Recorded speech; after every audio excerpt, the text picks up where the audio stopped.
Let's face it, you and I are weak. If we were compared to our grandparents' generation, we would be embarrassed. We were raised to be complacent. Growing up, I was a pretty normal kid, and so were you. But through technology and school and the modern age, we both became weaker and weaker.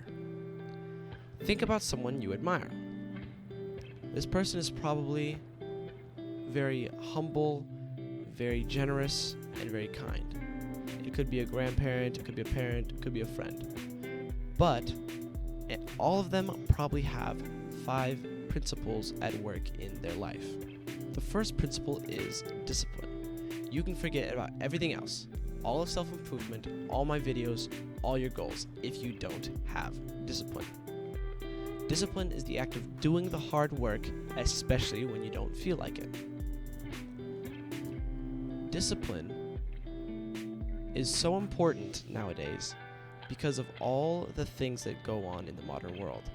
Technology, food, everything else is engineered to break down your discipline.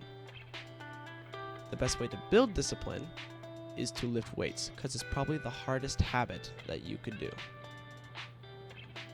The second principle is humility.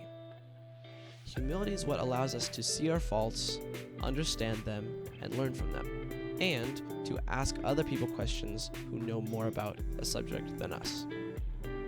While your self-esteem and your self-image should be built upon, the ego can blind you, and it can make you comfortable. Comfort is the killer of man. And the best way to build humility is to journal. The third principle is presence. Presence is priceless. Presence is the ability to bring back a wandering mind to the present. This is called being in a flow state, when you are constantly in the present. And being in a flow state has been proven to be the happiest times of our life. And it also makes people admire us.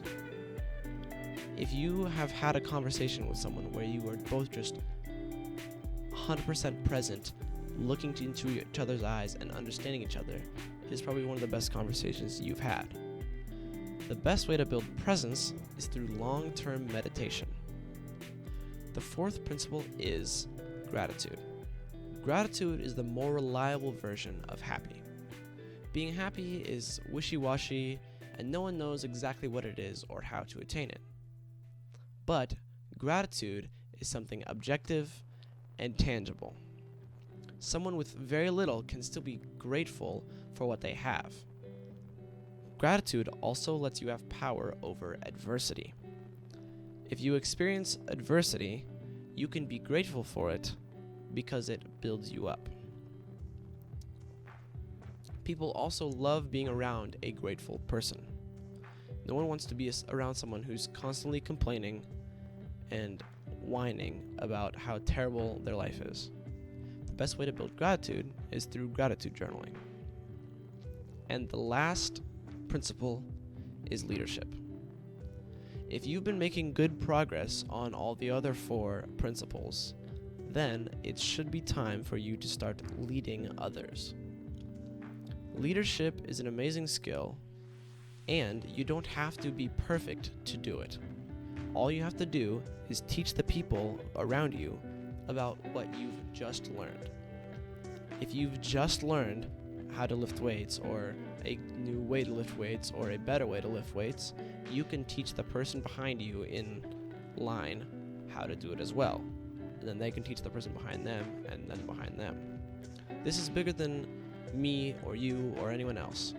This is about the future of men. If everyone would be a leader,